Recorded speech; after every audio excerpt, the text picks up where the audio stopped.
Welcome back to Browns Live. Meet the Rookies, presented by Vivid Seats. Nathan Zegura and the newest kicker for your Cleveland Browns, Cade York. And Cade, I'm thrilled to get to talk to you. I talked to you on the phone.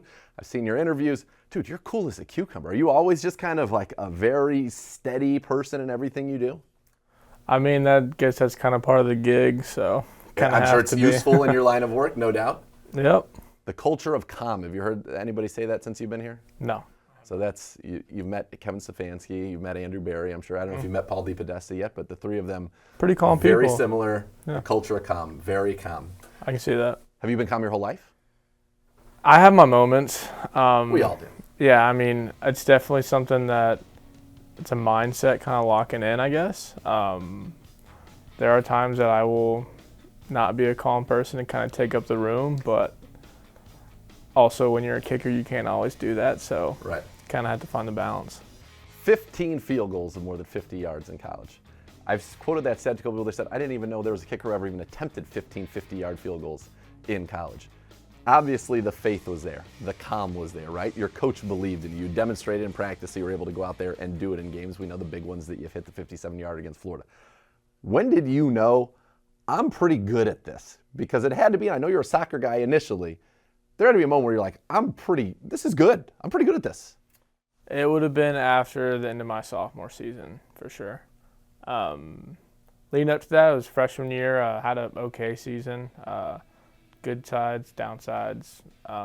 But coming into the sophomore season, I went through a pretty strong season, had some big kicks, and was able to bounce back after bad ones. And those last two games, I went like 7 for 7 and had that big one against Florida. And kind of surreal in the moment. You don't necessarily notice it, but once you move on from that moment, you realize, okay, that's what people are going to ask me about for the rest of my life when they either bring up kicking or LSU. So after that, I kind of realized, okay, kind of have a shot at this going on to the next level, and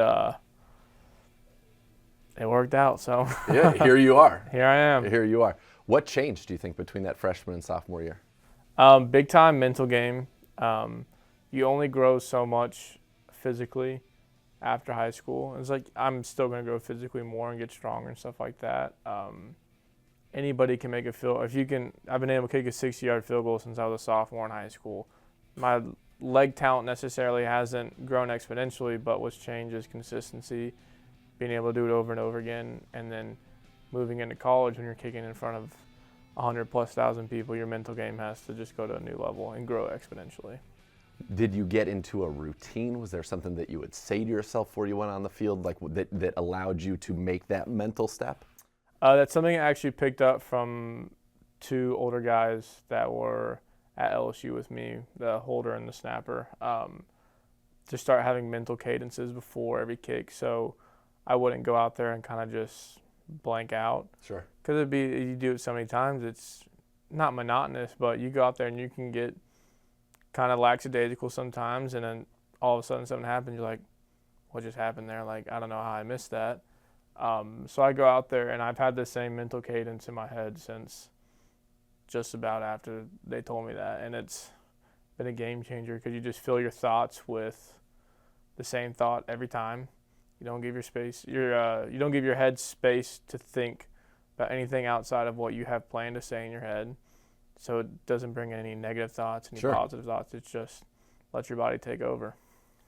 You said you're competitive. Are you a person who's like competitive in everything? You're playing a board game, you want to win that, or are you competitive in what you would consider your area of expertise? It's gotten better as I've grown up. I know Monopoly used to get rough back when I was a kid, and and games like that. So board games weren't very common when growing up because of stuff like that, me and my sister. But definitely competitive in most things, very competitive in football, golf, anything in the weight room, stuff like that. I'm competitive everywhere. All right, golf, you brought it up. So I know that you want to go through your career as a kicker. You want to be the next Justin Tucker. I'm sure as a golfer, you want to be the next Al Del Greco, where you can go win all those celebrity things when your playing career is over as a golfer. So you're 12 these days? Is that about right? I haven't been playing as much this spring because of training. Sure. Last spring, I was hovering around an 85. Okay. So anywhere in that range, what would you say is basically. the strength of your game? Actually, I flush my irons pretty well, and my short game's pretty good. Okay.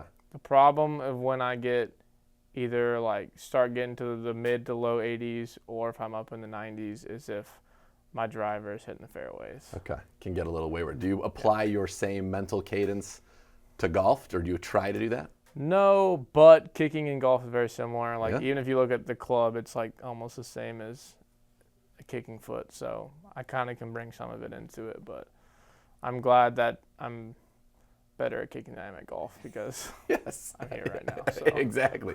One of the things I thought was cool when you said you talked to Phil Dawson, that he said you got to get used to maybe the ball not going directly down the middle of the uprights. Is that kind of part of a mentality for you of aim small, miss small, so you're always looking to get it right down the middle? Well, that comes from the idea of when the winds get tough here later on in the year, it's you got to play to basically increase your room for error. Sure. So if the wind's blowing hard right to left, some people might aim outside the uprights and just hit a ball that plays all in. But if I hit my best ball, it's going to play dead straight. But the part about kicking is you're not always going to hit your best ball. Like in college, maybe hit my best ball like 15 to 25% of the time. It's not. Okay. It's not that often, or you want it to be as often as you can. But you get the thing I've always tried to do is my B ball, which is not my best ball, but Sure. still a good ball, has got to make almost every kick I go out for. Yeah. So to someone that doesn't know too much about kicking, they might not even notice a difference. But for me, especially in practice, when I look at results, I'm not just looking if it goes in or not. I'm looking, okay, do I actually like the ball I hit? Is that going to make every kick I go out there for and stuff like that? I like So if I'm aiming just inside the upright, if I hit my best ball, it's going to go in.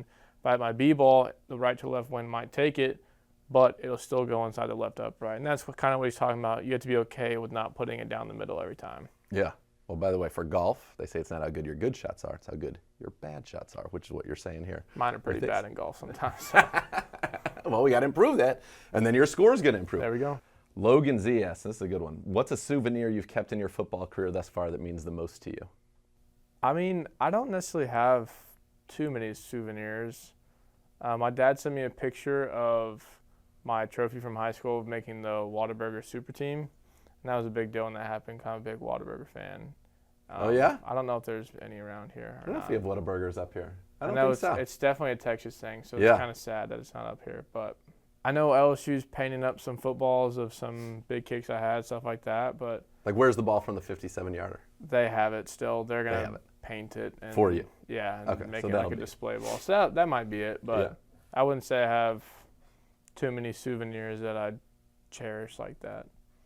Last one here, and this is one that we could kind of talked a little bit about as well. But as you line up from Robert P., as you line up for your kick, what factors are you considering as critical in assessing the success of your attempt? And you said you want it to be your A ball or your B ball, and how do you block out the noise? And I guess that would be your mental preparation. But what are you factoring in when you go out? Are you really looking at the wind? What are the things you're trying to take into account? That's a big pregame thing. And yes, Okay. I will go out there, and if anything dramatically changes, like in the flags or Sure. whatever, that's something I'm analyzing on a pretty regular basis, even if I'm just on the sideline.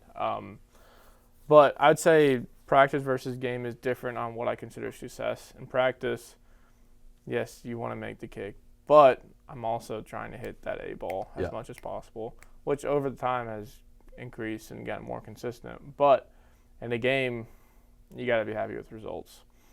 Because if you hit a gray ball that misses, nobody cares. No, yeah, I flushed that one. Nobody cares. It's like hitting a smoke of a drive straight into the woods. Yeah. Nobody cares. No, nobody cares. Yeah.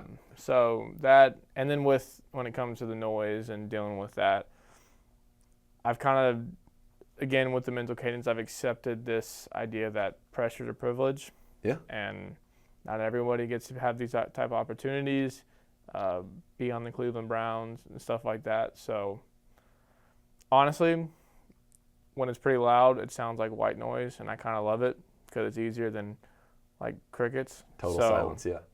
And I mean, I played at LSU with 105,000 people, so there's not many NFL stadiums that compete with that. And I know the Browns fans are crazy, and I'm excited about that. Oh, yes. But I've been through the ringer through college, and I think I'm pretty prepared for the at least the noise part of the NFL. Cade York, we're excited to see you get out there. Approach them all the same and just boot them right down the middle. By the way, folks, the schedule is out. We want you to join us this season at First Energy Stadium. Verified Browns tickets are limited and going fast. Purchase your tickets now at clevelandbrowns.com/tickets. When we come back, Perry on Winfrey live in studio. Browns Meet the Rookies presented by Vivid Seats.